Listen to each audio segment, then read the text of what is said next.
Hello, I'm Dara and welcome to my beef farm. In last week's video, I showed you all the jobs, future and present, that I would like to do on the farm. And this week's video, I'm going to show you a job that we're actually at the moment. I'm just in the 4-bay slatted shed that I use in the winter time. I need to get a few jobs done to it. It's in a pretty bad state after the winter time. A lot of dried in cow shit around on it. I'd love to do what I say I'll do every year, is come in and power wash it when all the shit is still soft and make an easy job of it there. But if I get it wet down anyway this evening, maybe a bit of detergent on it, make it easier for me tomorrow. I want to take out that shutter there and put a wall back in, and a few other things I want to do. I'll show you anyway as we go along. Just finished power washing the slatted shed. I'll just show you the shed and I'll just show you what I'm going to do with it now that I have it washed up. So what has to be done is I'm going to replace the slats in this shed. They're in a very, very bad state. As you can see, I've been patching them there for the last number of years. You can see there's hairline cracks in them. They're in a really, really bad state. And they've been like that now for a while. It's been a couple of winters now that I've put cattle into that shed. You can even see there now that where the edges of the slats are broke there. But instead of been a couple of years now putting cattle into the shed, going, God, I wonder will the slats be okay this winter time. And it's like with Anton, it's never a good time in farming to be spending money and replacing slats. And now is no different. But look, I have to do it because just can't leave those slats any longer. They were covered in obviously shit when your man came out to look at them, so he didn't see how bad they were, but he thought they were bad. So yeah, just go into the next pen there and I'll show you in the next pen as well. I'm in the next pen. It's a 4-bay shed. They're 11'6" slats. To hold a good 40 cattle, no bother, 40 weanings.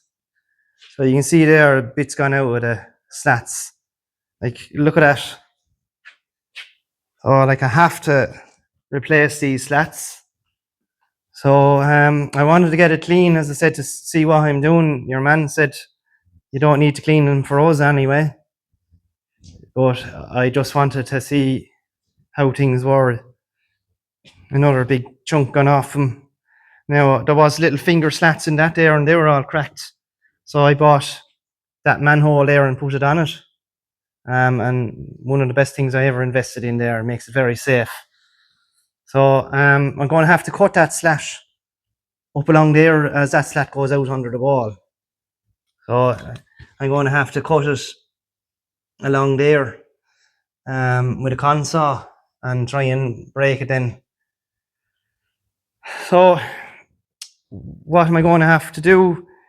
I have a mini digger hired and all that concrete along the front there with the lovely little circles on it. All that concrete has to be broke out.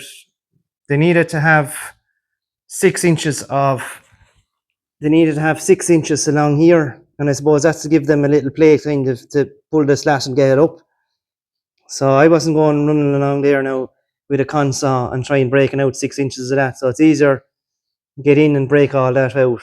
I think the slat that's going into it here is going to be an inch lower than that slat, so I'd rather put in the concrete.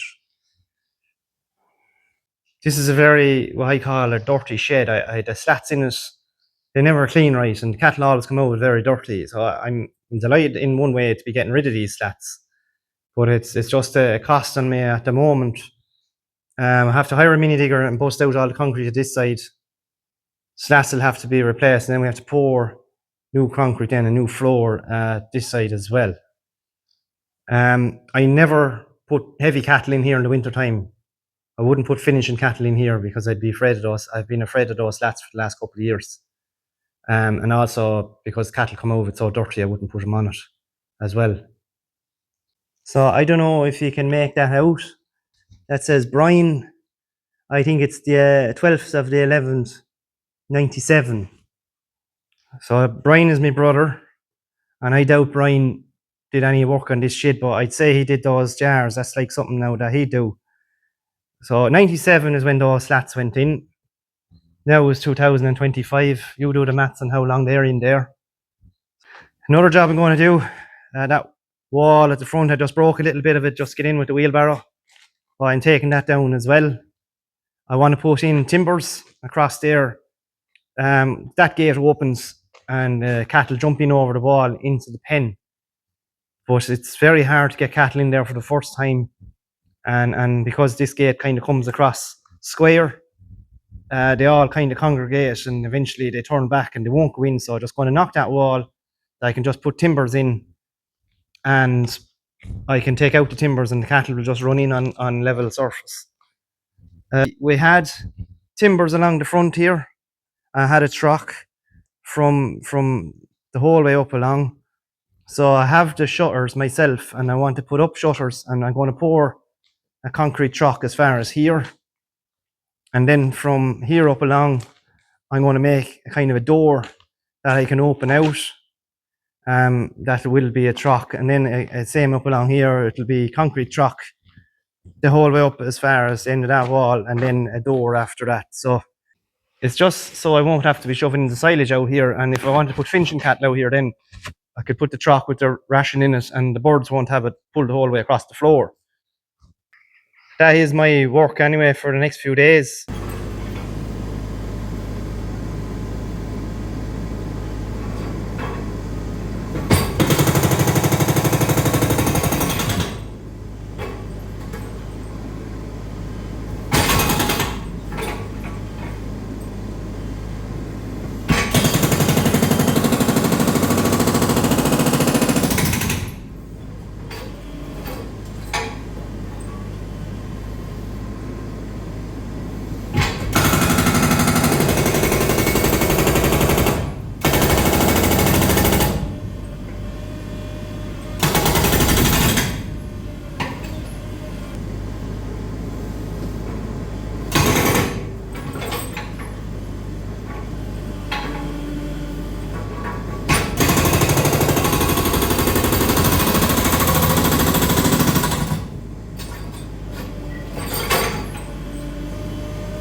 Here we are again now. So I have that wall knocked out.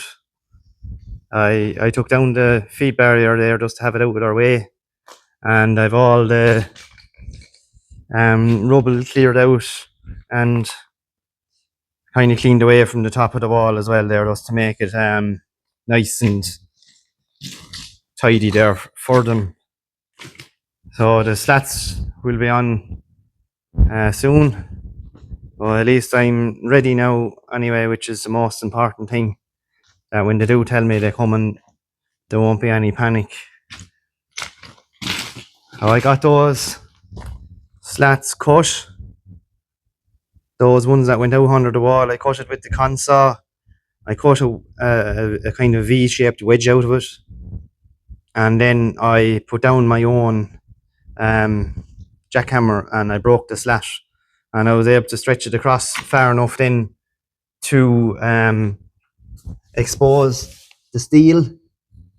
And then I brought down my old plasma cutter again and I got to cut those bits of steel. So that's ready now just to be lifted out when the lads come.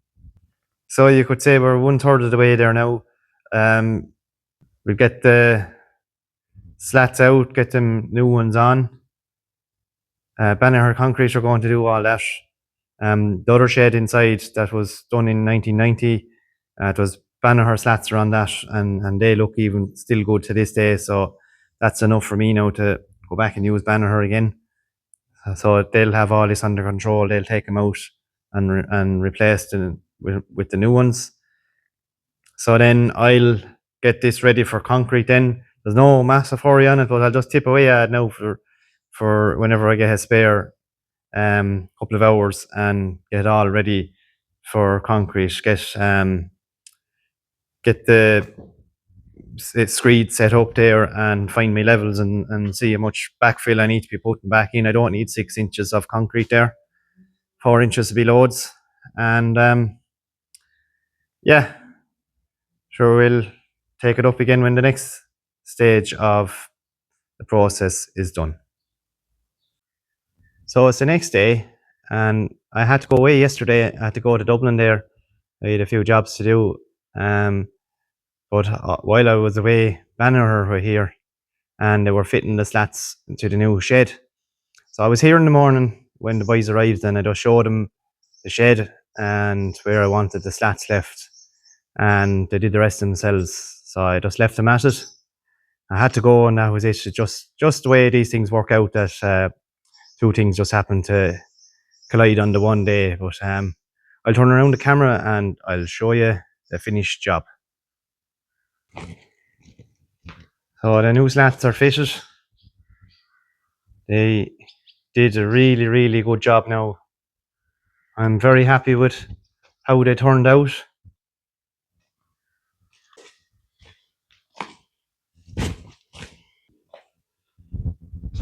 Oh, they fitted in very, very well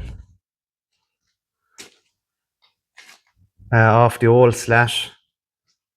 They have a great way of doing these sort of jobs there. They have that kind of JCB machine there with the 360 swing around on it. It's a wheeled machine, so they can move it and swing it around and lift the slats out and then lift one slat out and one back in there. Great job. And where I broke out the slats as well, then got it right up there. So the tank was, the space they had to fill was 63 foot. So they had to use two, I don't know, would you call them a double slat or a single slat, but anyway, two of the narrow ones there, make it fit, and we put an agitating point into the shed. And there was always an agitating point there, and I wanted an agitating point back in it as well. It's a very, very difficult tank to agitate for some reason. I suppose it's 6 foot deep, and it's there's 11'6" slat on it, so it's shallow and it's narrow, and it's very hard to get slurry to run the full length of it unless it's nearly in water. So I always find I have to come in, start below the far end, the outside agitating point, and come in here. So for that reason, I didn't apply for a TAMS grant on this shed. I wanted an agitating point in here.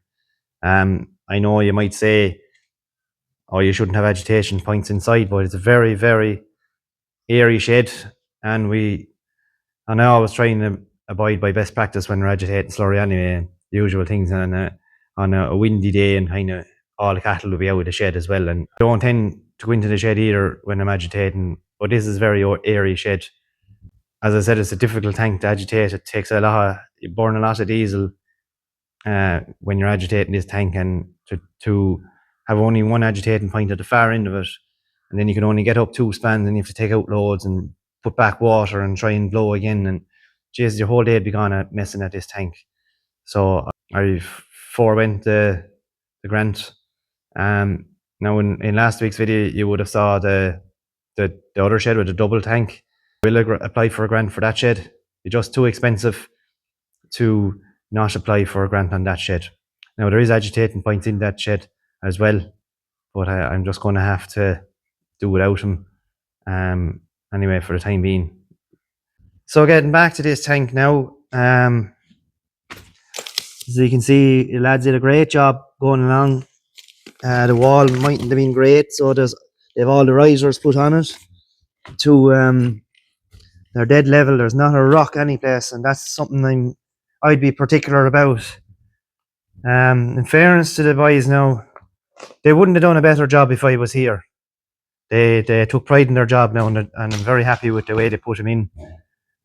So I'd have to run down along the back here with just a small bit of fine sand cement there mixed up, and just to fill those little cracks along there, not to have the cow shit going down along there. So I'll fill up all of that, and over here then I will set up the screeds there. I think just kind of looking at that timber there, there's about a 2.5 inch fall from the feed passageway out. So I'm not sure will I drop that concrete. I'm not sure will I drop that concrete down about 1 inch there and just kind of have 1.5 inches fall out, or just fall it back there, back to the slat. I'll see when I start getting that set up for concrete. There's no massive hurry on this now. I'm not normally this organised. I'm usually lastminute.com, 1st of October. Oh God, we have to put cattle in. I have to get that shed done. That's usually the way I operate here, but I'm a bit ahead of myself now. But I will get working on this now. Whenever I get an hour or two here and there, I'll get the screeds in. I will have to put in backfill back there now just to level up all of that there. You couldn't pour concrete on that now the way it is. And as I said, there's probably that lip there then, and just bring the concrete back to the slats then. Whether I put that fall in there now, I'll bring down my father there and we'll have a look at it, and we'll knock our heads together there and see what we'll come up with there. Bit of stuff to come out there, but I'll probably just put about 4 inches of concrete in it. I won't go mad, which doesn't need 6 inches of concrete or anything mad like that there. So I leave the video at that. I will, obviously, when I pour the concrete along the front and getting it all ready there, I'll do that in a different video. But this is enough in it for today's video, and this is where we're at this week. So as I said, I hope you enjoyed the video, and I'll see you in the next one.